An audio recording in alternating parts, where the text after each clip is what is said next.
여러분, 6월은 호국 보훈의 달입니다. 이는 우리나라를 지키기 위해서 희생했던 국가 유공자들을 기억하고 또 감사하며 더불어 나라의 소중함도 함께 생각해 보는 달입니다. 이맘때가 되면 자연스레 전쟁을 떠올리지 않을 수가 없지요. 전쟁을 떠올려 보면 승자 독식이라는 말이 생각이 납니다. 이는 이긴 쪽에서 모든 것을 다 가져간다라는 말입니다. 일단 전쟁을 시작하면 양쪽 모두가 큰 피해를 입게 되는데 결국에는 진 쪽에서 이 모든 책임을 다 떠안게 된다, 이런 말을 하고 있는 것입니다. 그래서 전쟁은 무조건 시작하면 이기고 봐야 하는 것이죠. 그런데 전쟁의 피해는 너무나 참혹합니다. 그래서 전쟁은 피할 수 있다면 피해야 하는 것이죠.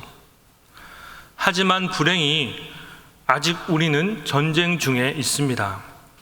1953년 7월 27일 휴전협정이 이루어지고 어느덧 70여 년의 시간이 흘러서 이제는 많은 사람들이 평화의 시대 속에 살고 있지만, 그래서 이제 전쟁에 대한 생각이 점차 무뎌졌지만 여전히 우리는 종전이 아니라 휴전 상태에서 살아가고 있다는 말입니다. 그렇기 때문에 70년이 넘도록 매일같이 155마일 되는 그 전선을 육해공군이 다 힘을 모아서 지켜내고 있는 것이죠. 막대한 군사비를 지출하면서도 병사들을 훈련시키고 또 교대해 가면서 그렇게 나라를 지켜오고 있는 것입니다.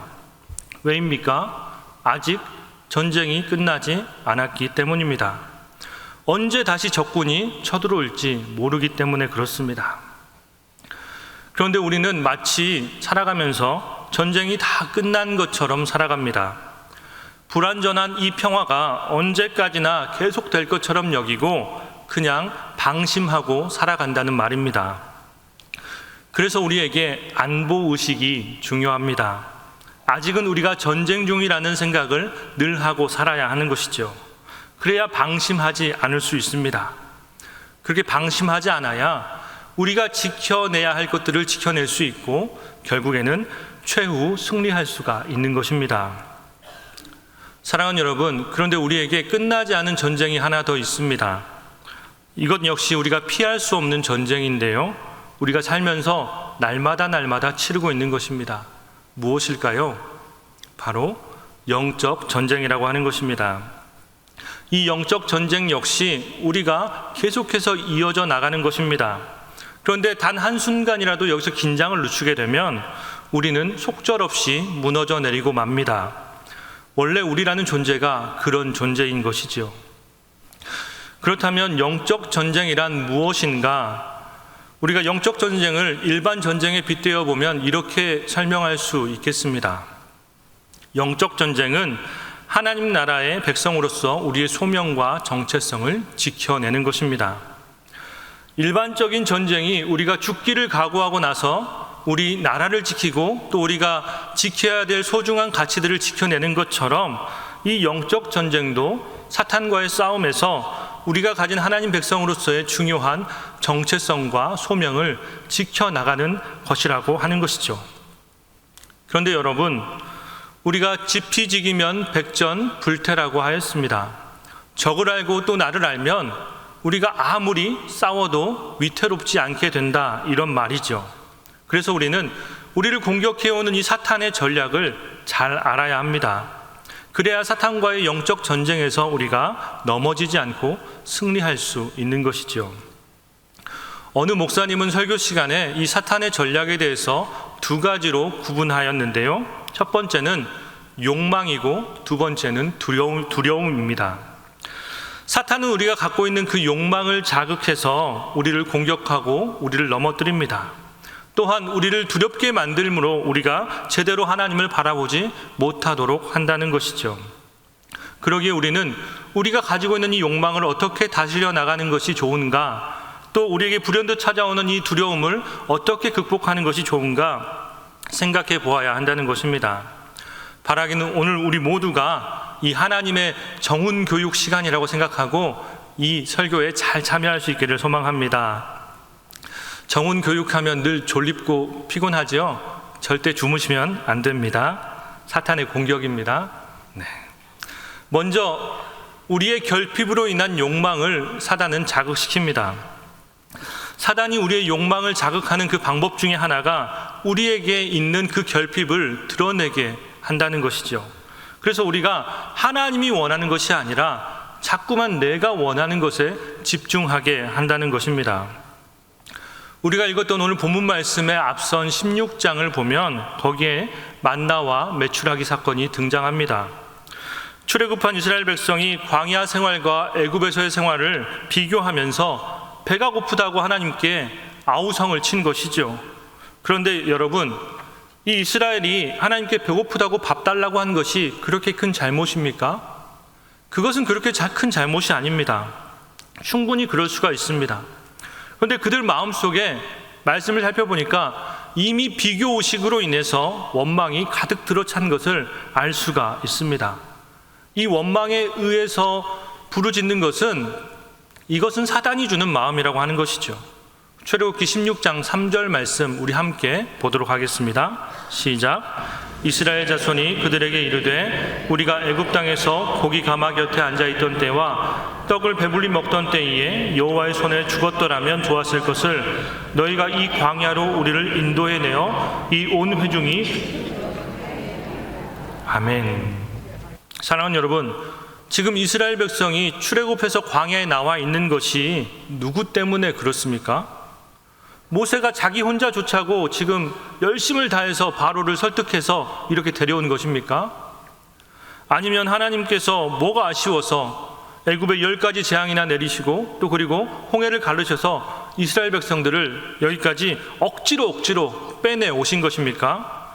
그렇지 않다라고 하는 거예요. 이스라엘 백성은 애굽에서의 삶이 너무나 힘들고 어려웠기 때문에 그들은 날마다 하나님께 울며 부르짖고 있었다라고 하는 것입니다. 출애굽기 2장 23절 말씀 보겠습니다. 우리 함께 읽습니다. 시작. 이스라엘 자손은 고된 노동으로 말미암아 탄식하며 부르짖으니 그 고된 노동으로 말미암아 부르짖는 소리가 하나님께 상달된지라. 아멘. 이스라엘 백성이 어떻게 하고 있었습니까? 죽겠어요 라고 날마다 하나님께 부르짖고 있었다라고 하는 것이죠. 못 살겠다고 부르짖고 있던 쪽은 바로 이스라엘이었습니다. 그런데 이제 와서 하나님한테 따져 묻듯이 지금 나는 애굽에서 잘 살고 있었는데 마치 하나님께서 모세를 억지로 시켜가지고 우리를 이끌어낸 것처럼 그렇게 호도해서 이야기하고 있는 것은 잘못되었다라고 할 수 있는 것이죠. 이것은 바로 문제만 생기면 자꾸만 남 탓을 하는 그 전형적인 모습이라고 할 수 있겠습니다. 여러분, 그렇다고 해서 하나님께서 실제로 이스라엘 백성을 광야에서 굶기셨습니까? 그렇지 않았다라고 하는 거예요. 성경에 이스라엘 백성들이 쫄쫄 굶었다는 말은 나오지가 않습니다. 그런데 지금 그들은 애굽에서의 일과 지금 광야에서의 일을 서로 비교하고 확대 해석해서 지금 하나님 앞에 원망하고 있다라고 하는 것입니다. 그런데 하나님은 그들을 참으시고 그들에게 만나와 메추라기를 보내주셨습니다. 그러고 나서 이제 17장 오늘 본문에 들어서면 그들이 신광야를 떠나서 르비딤이라고 하는 그 평지에 도착하게 됩니다. 그런데 거기에서도 또 결핍으로 인한 불평이 터져 나옵니다. 이번에는 마실 물이 없다는 것입니다. 그런데 이번에는 원망을 넘어서 그 문제로 리더자인 모세와 다투기까지 했다고 이야기하고 있습니다. 우리 3절 말씀, 본문 3절 말씀 함께 읽습니다. 시작.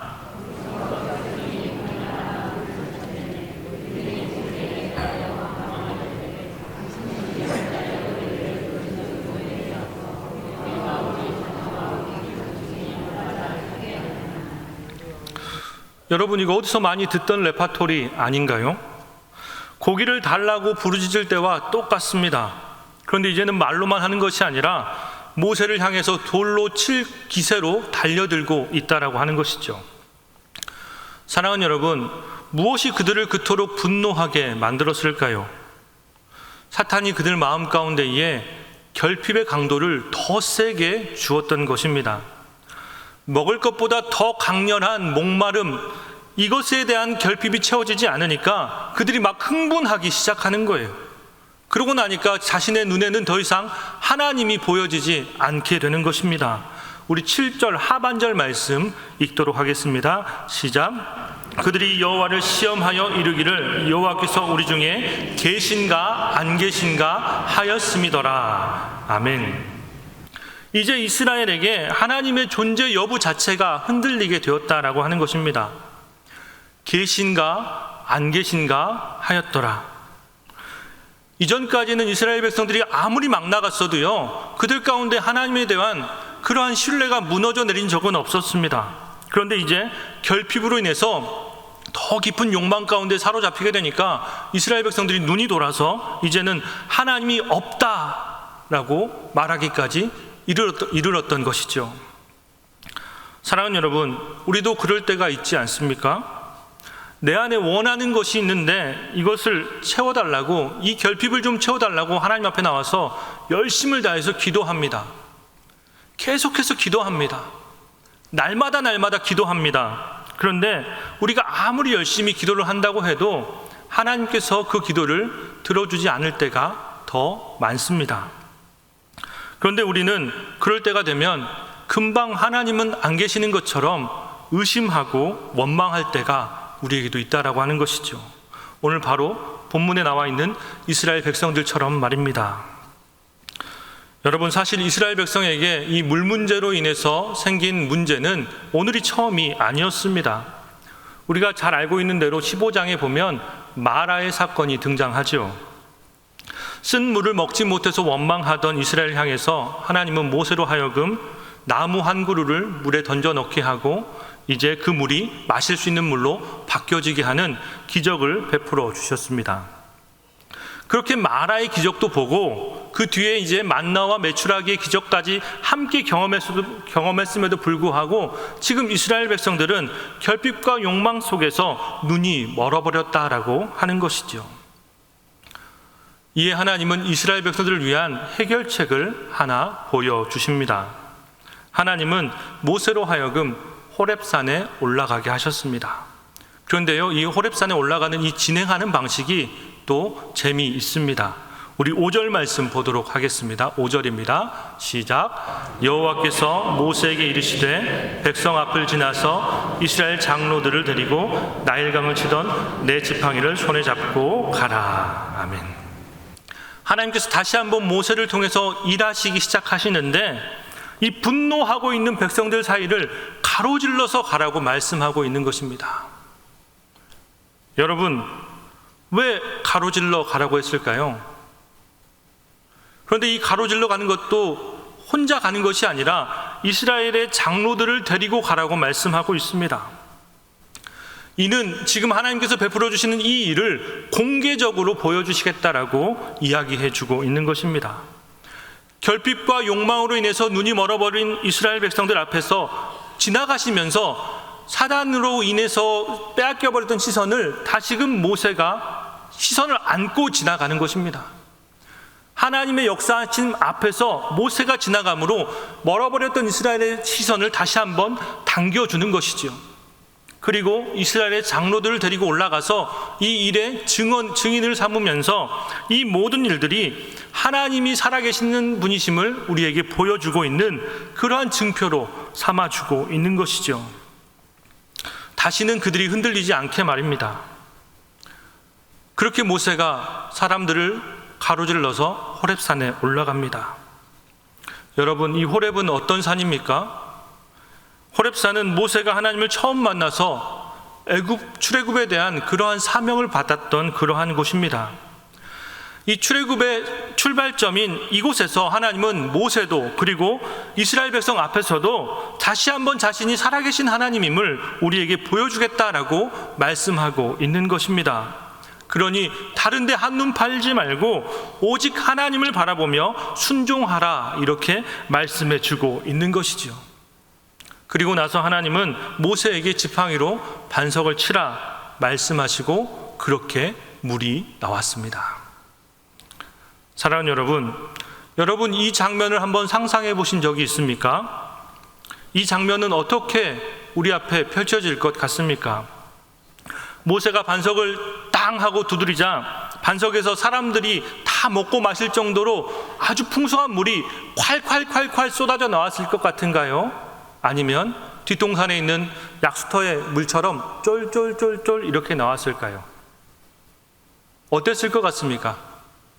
콸콸 쏟아져 나왔을 것 같습니까? 여러분만 그렇게 생각한 것이 아니라 프랑스의 위대한 미술가인 마르크 샤갈도 같은 생각을 했던 것 같습니다. 여러분, 프랑스의 니스라는 도시에 가보면 국립 마르크 샤갈 성서 이야기 미술관이라는 곳이 있습니다. 평소에 이 샤갈은 성서를 주제로 많은 작품을 남겼는데요, 그 중에 오늘 본문을 배경으로 한 바위산을 두드리기라는 작품이 있습니다. 우리 한번 그림을 볼까요? 지금 가운데 쪽에 파란 옷을 입고 있는 사람이 바로 모세입니다. 이 모세 그림을 보면요, 머리 앞 이마에 신성을 상징하는 뿔이 돋아 있는 것을 볼 수가 있습니다. 그리고 화면에서 잘 안 보이겠지만 갈색 배경으로 되어 있는 곳에 아주 조그맣게 양 그림들이 그려져 있습니다. 바로 이 사람, 이 주인공이 모세임을 우리에게 보여주고 있는 것이지요. 그리고 그 위쪽으로는 천사들이 나팔을 불고 있고요, 그리고 좌측으로부터 해서 중앙 하단까지 물이 흘러나오고 있습니다. 그러자 그 물을 본 많은 사람들이 어떻게 하나요? 어떤 사람은 항아리를 가져다가 물을 떠마시는 사람도 있고요, 어떤 사람은 기쁨에 춤을 추는 사람도 있고요, 어떤 사람은 이 기적의 현장 가운데서 깊은 묵상 가운데로 들어간 사람도 있더라 하는 것이죠. 여러분, 어찌되었든 이게 상상이긴 하겠지만 이 현장은 지금 기적의 현장입니다.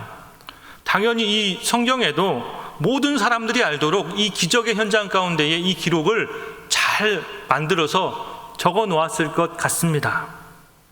그런데 여러분, 성경을 찾아보십시오. 성경의 이 이야기는, 이 기록은 자세하게 나와 있지 않습니다. 그저 담백하게 모세가 순종했다라는 것만 기록하고 있습니다. 우리 6절 말씀 보도록 하겠습니다. 6절입니다. 시작. 내가 호렙산에 있는 그 반석 위에 거기서 내 앞에 서리니 너는 그 반석을 치라. 그곳에서 물이 나오리니 백성이 마시리라. 모세가 장로들의 목전에서 그대로 행하니라. 아멘. 모세가 장로들의 목전에서 그대로 행하니라.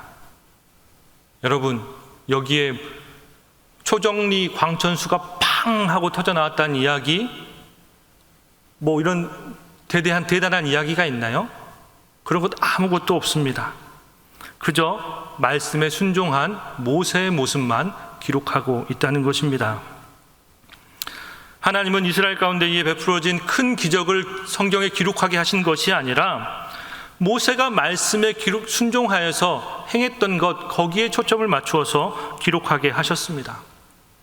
이것은 하나님의 관심은 우리 인간의 결핍과 욕망이 채워지는 그 기적 가운데에 있는 것이 아니라 우리가 얼마나 하나님을 바라보고 순종하는 삶을 살아야 하는가에 있다는 것을 가르쳐 주기 위함입니다. 사랑하는 여러분, 사탄은요, 자꾸만 우리가 없는 것을 통해서 우리를 욕망하게 하고 점차 하나님으로부터 시선을 돌리는 전술을 사용합니다. 하지만 하나님은 우리의 시선을 붙들어 주시고 우리로 하여금 하나님의 말씀에 집중하여 순종하게 하심으로 우리에게 은혜를 베풀어 주신다라고 하는 것입니다. 그럴 때 우리는 비로소 영적 전쟁에서 승리할 수가 있는 것이죠. 사랑하는 여러분, 사탄이 아무리 우리를 결핍을 가지고 도발한다고 할지라도 하나님을 향한 시선을 빼앗기지 마시기 바랍니다. 그래서 날마다 말씀에 순종함으로 승리하는 삶을 사시기를 바랍니다. 이 사단의 두 번째 노림수는 우리를 두렵게 만드는 것이다 라고 말할 수 있겠습니다. 두려움 역시 우리의 시야를 좁혀가기 때문에 그렇습니다. 이제 사탄은 아말렉이라는 민족을 이용해서 이스라엘과 전쟁을 벌이기 시작합니다. 8절 말씀 같이 읽습니다. 시작. 그때에 아말렉이 와서 이스라엘과 르비딤에서 싸우니라. 아멘. 여러분, 이 아말렉 족속은요, 팔레스타인 남부 지역과 시나이 반도를 중심으로 해서 유목 생활을 하는 유목민들입니다. 그렇다면 그들이 유목 생활을 하는 데 있어서 가장 중요한 것은 무엇이겠습니까? 바로 가축들을 먹일 수 있는 목초지와 또 물이 필요한 것입니다. 샘터가 필요한 것이죠. 그런데 지금 이스라엘 백성들이 머물러 있는 이 르비딤 가운데에 새로운 샘이 터져 나왔다라고 하는 소문이 그 지역에 퍼지게 되니까 단숨에 그것을 빼앗기 위해서 지금 쳐들어오게 되었다라고 하는 것이죠. 그런데 여러분, 이스라엘은요, 이제 막 출애굽한 그러한 민족입니다. 아직까지 전쟁에 대한 경험이 없는 그러한 사람들이죠. 군사훈련은커녕 제대로 된 국가의 체계조차 형성되지 않은 그러한 사람들이다라고 하는 것입니다. 그러니 자신들을 쳐들어온 이 아말렉 족속들을 보았을 때에 얼마나 두려움이 커졌겠습니까? 이에 모세가 발빠르게 대처하지요. 먼저 여호수아에게 전쟁에 출전할 것을 명령하고 자신은 산 꼭대기로 올라가겠다라고, 그래서 하나님께 기도하겠다라고 이야기를 합니다. 9절 말씀입니다. 시작. 모세가 여호수아에게 이르되 우리를 위하여 사람들을 택하여 나가사 아말렉과 싸우라. 내일 내가 하나님의 지팡이를 손에 잡고 산 꼭대기에 서리라. 아멘. 이 본문에서 드디어 처음 여호수아가 등장하기 시작합니다. 여호수아의 싸움 실력이 어떠했는지는 모르겠지만 혼자서 동네 사람들 몇 사람 상대하는 것과 민족 대 민족이 싸우는 이 전쟁은 결이 다른 것입니다. 그러니 아무리 용맹하다 하더라도 여호수아에게 어찌 두려운 마음이 없었겠습니까? 그런데 이제 자기와 싸울 사람들을 다 불러다가 지금 전쟁에 나가라고 모세는 명령하고 있는 것이죠. 게다가 정신적인 지주는 그들과 함께 있는 것이 아니라 나는 산으로 올라가겠다라고 이야기를 하고 있는 것입니다. 여러분, 제가 싸움은 잘 못하지만 나름 잔머리가 좀 뛰어난 편입니다. 싸움을 할 때도요, 여러분, 불리한 쪽이 이기려면 주변에 있는 지형 지물을 잘 활용해야 합니다. 그래서 골목이나 이렇게 산 같은 곳으로 향해서 전쟁을 하게 되면 일단은 숫자가 많다라고 하는 그 이점을 활용할 수가 없게 되기 때문에 불리한 쪽은 되도록이면 그러한 장소로 옮겨서 싸움을 치러야 하는 것이죠. 그런데 여러분, 지금 그들이 서 있는 이 자리가 어디입니까? 르비딤입니다. 르비딤은 그 말 자체로 평원, 평야, 넓은 지대를 뜻하는 말입니다. 그런 곳에서 한번 에워싸이게 되면 도망할 데도 없이 그저 다 죽고 만다라고 하는 것이죠. 여러분, 손자병법 중에 최고의 지략이 무엇입니까? 바로 36개 주랭랑 아니겠습니까? 싸울 때 싸우더라도 항상 퇴로를 열어놓고 싸워야 하는 것이죠. 어차피 여차하면 도망가야지 후위를 도모할 수 있기 때문에 그렇습니다. 산악지대로 가면 그렇게 상대방이 다 에워싸기도 힘이 듭니다. 그러니까 퇴로는 어디든지 열리게 마련이죠. 그러니까 지금 산으로 가야 될 사람은 모세가 아니라 이스라엘 군대들이 지금 산으로 가야 하는 것이죠. 그런데 여호수아는 이 당초에 이해하기 힘든 모세의 명령에 순종합니다. 그는 두려움 가운데 있었지만 모세가 하나님의 말씀에 순종하여서 반석에서 물을 낸 것과 또 그리고 지금 모세가 산으로 올라가는 것은 하나님께 기도하기 위함임을 믿었기 때문에 그 사실 가지고 그는 담대하게 전장에 나가서 싸울 수가 있었다라고 하는 것이죠. 그 다음은 우리가 익히 잘 아는 대로입니다. 여호수아는 아말렉과 호각새로 싸웁니다. 그런데 모세가 손을 들고 기도하면 이스라엘이 이기고 모세의 팔이 내려오면 누가 이긴가요? 아말렉이 이긴다라고 하는 거예요. 그러자 함께 갔던 아론과 훌이 모세를 돌 위에 앉히고 각자 서로 양쪽에서 팔을 들어서 손을 올리게 하고 해가 지도록 이 손이 내려오지 않자 전쟁에서 이스라엘이 승리하게 되었다라고 하는 전설 같은 이야기를 들려주고 있는 것이죠. 여러분, 이 본문은 우리에게 기도의 자세에 대해서 가르쳐주는 좋은 본문이지만 오늘은 이것을 조금 더 다르게 해석해 보도록 하겠습니다. 이스라엘에게는 장로들의 유전이라고 하는 우리의 미쉬나라고 하는 그러한 책이 있습니다. 이것은 구전의 형태로 전해지는 모세 오경이나 또 이를 해석한 내용으로 유대교의 근간으로 볼 수가 있습니다. 주로 신약시대 예수님께서 바리새인들과 싸울 때에도 지금 그 바리새파들이 자꾸만 가져오는 것이 이 장로들의 유전이라고 하는 이 미시나에 기록된 이야기들을 가지고 와서 예수님과 설법을 나눴던 것이죠. 그런데 이 미시나에 따르면 모세의 팔이 그 위를 가르치고 있었을 뿐 이렇게 기록되어 있다고 합니다. 이는 모세의 팔 높이가 중요한 것이 아니라는 것입니다. 그러니까 미시나의 해석에 따르면 모세와 그의 백성들의 눈이 모세가 가리키는 저 위를 향할 때에 그들 안에 내적인 힘과 용기와 그런 능력이 나타나서 이기게 되었다라고 하는 것을 우리에게 보여주고 있는 것이죠. 사랑하는 여러분, 이 역시 아말렉 전투 역시 이스라엘이 역사상 처음으로 승리한 전쟁입니다. 그들이 그렇게 간절한 마음 가운데 두려움을 극복하고 전쟁에서 승리했다고 한다면 무언가 기록물로 쫙 하고 남겨놓지 않겠습니까? 그날의 전쟁이 얼마나 치열했는지, 누가 열심히 해서 공적을 세웠는지, 승리로 얻은 전리품에는 어떤 것들이 있는지 빼곡하게 기록해 놓았을 텐데, 지금 무리바에서 샘물이 날 때처럼 오늘 이 본문 가운데에는 이스라엘의 승리를 그렇게 자세하게 기록하고 있지 않습니다. 단지 13절 말씀 가운데에 승리했다라고 하는 그 한 줄의 기록만 남겨놓고 있다라고 하는 것이죠. 사랑하는 여러분, 성서 기자의 관심사 역시 산 아래에 있는 전투의 양상에 있는 것이 아니라 마치 펄럭이는 깃발처럼 높이 들고 있는 그 손을 바라보는 이 모세 가운데에 집중되어 있다라고 하는 것입니다. 이 모세가 든 손을 바라보고 하나님을 신뢰했을 때에 온전한 승리를 가져갈 수 있었다는 이 사실을 그들 가운데에 보여주고 있는 것이죠. 자신의 전투력과 능력으로 승리한 것이 아니라 오로지 하나님이 주신 승리임을 그들에게 알게 하신다라고 하는 것입니다. 그렇습니다. 이 사탄의 두 번째 전략 역시 이 두려움을 내어쫓는 것도 해법은 하나님께 순종하고 하나님만 바라보는 것입니다. 우리가 모든 것들을 다 이해할 수 없을지라도 항상 하나님을 신뢰하고 두렵고 힘든 순간에라도 오직 하나님만 바라본다면 우리는 영적 전쟁에서 승리할 수 있다라고 하는 것입니다. 사랑하는 여러분, 우리는 오늘 이 말씀을 통해서 영적 전쟁의 중요성과 승리의 전략을 함께 나누었습니다.